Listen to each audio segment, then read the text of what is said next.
Hola, ¿qué tal? Bueno, aquí estamos con otra píldora nueva, que es una píldora un poco diferente a lo que tenemos hecho hasta hoy, pero yo creo que es súper interesante porque, bueno, a mí cuando empecé a conocer ese tema realmente me cambió la vida. Os voy a compartir la pantalla, a ver qué tal. Y bueno,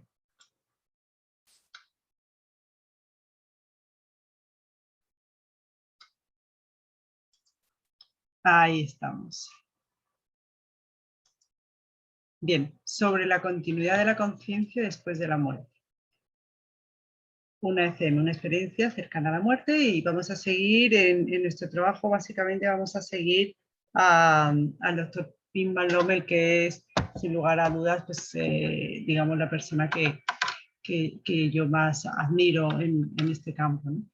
Y bueno, es el autor del capítulo del libro sobre la experiencia cercana a la muerte. Y bueno, pues hay que decir que según nuestros conceptos médicos actuales, pues no es posible experimentar la conciencia durante un paro cardíaco cuando la circulación y la respiración han cesado.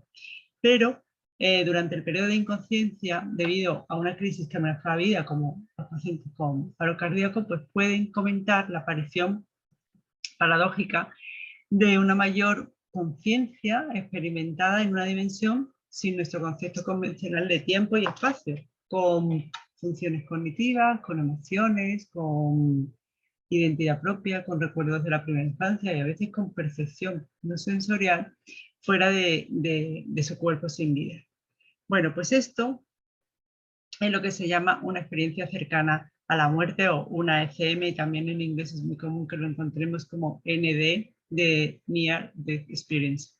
Y estas experiencias ocurren con mayor frecuencia debido a las tasas de supervivencia, pues, que resultan de las técnicas modernas de reanimación, que antes no había, y de un mejor tratamiento para pacientes con trauma cerebral. Entonces vamos a trabajar, o vamos a estudiar, o voy a traeros 4 estudios que son prospectivos, que, bueno, más o menos recientemente, en los últimos años, han estado publicados sobre experiencias cercanas a la muerte en sobrevivientes de paro cardíaco. Entre el 10 y el 20%, el primero que vamos a analizar, que es de 562 pacientes, pues informaron de que tuvieron una experiencia cercana a la muerte o una experiencia de conciencia mejorada durante el periodo de inconsciencia, durante la muerte clínica, durante durante una transitoria funcional pérdida de la corteza y el tronco encefálico. Y en estos estudios, pues, se descubrió que una ECM no puede reducirse simplemente a la deficiencia de oxígeno, la imaginación, el miedo a la muerte, a la alucinación, a la psicosis o el uso de drogas. Y las personas parecen cambiar su carácter permanentemente después de una ECM, después de una ECM durante un paro cardíaco, que solo dura unos minutos de vida. Y debido a las experiencias extracorporales, que es otra cosa que a veces está metida dentro de esta experiencia cercana a la muerte, que también se le llaman OVE, las experiencias extracorporales ocasionales y verificables, sabemos que la ECM, con todos los elementos informados, debe ocurrir durante el periodo de inconsciencia y no en los primeros o últimos segundos del paro cardíaco. Pero la pregunta es, ¿cómo podría experimentarse una conciencia clara fuera del cuerpo en el momento en el que el cerebro ya no funciona durante un periodo de muerte clínica? Se han utilizado muchas diversas justificaciones sin apoyo científico. Hay una a la que más se acerca quizá, un estudio que afirma que existe un aumento de la actividad eléctrica en los momentos previos al final de la vida, pero aquí, claro, existen dos inconvenientes: que uno, los hechos se han verificado cuando ya no había vida, y dos, que es complicado explicar que todo el mundo tenga unas visiones similares, etcétera, etcétera. En fin, en el libro de Pim Van Lommel, todo esto está muy bien explicado, y como es imposible darle una explicación, digamos, fisiológica a este tipo de experiencia.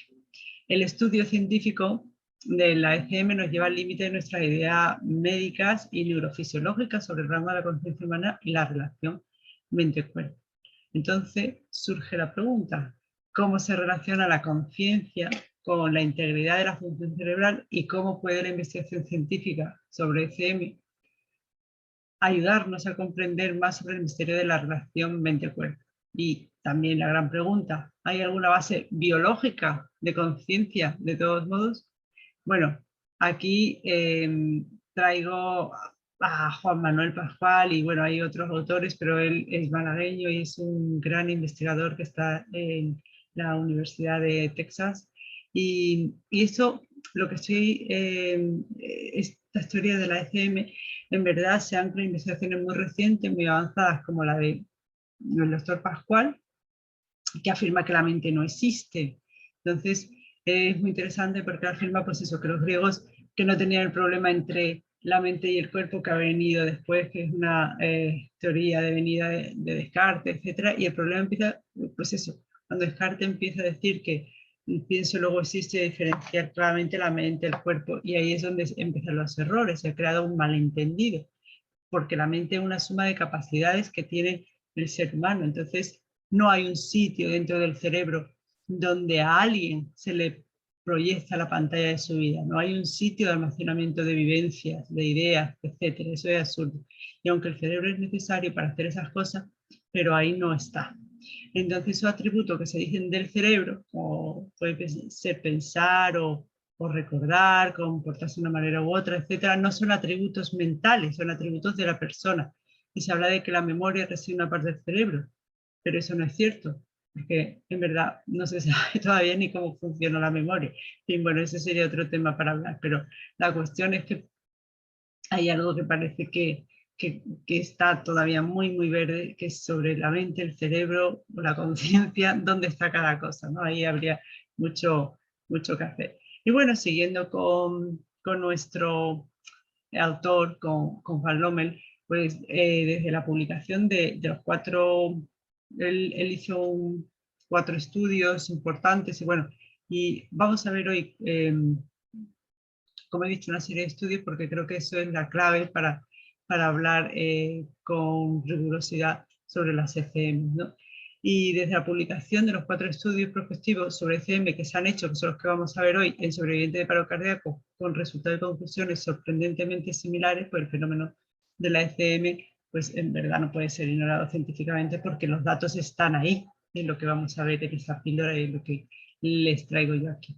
Entonces, según estos estudios empíricos sobre ECM y la evidencia de los estudios fisiológicos sobre el paro cardíaco, pues la visión materialista actual de la relación entre el cerebro y la conciencia sostenida por la mayoría de los médicos, filósofos y psicólogos parece demasiado restringida para una comprensión adecuada de este fenómeno y se queda muy obsoleta. Entonces, la investigación sobre experiencias cercanas a la muerte cuestiona el paradigma, cuestiona totalmente el paradigma puramente materialista en la ciencia, y al presentar un argumento científico para la conciencia como un fenómeno no local, esto es muy, muy importante y por lo tanto ubicuo, esta visión puede aportar nuevas ideas sobre la relación entre la conciencia y el cerebro.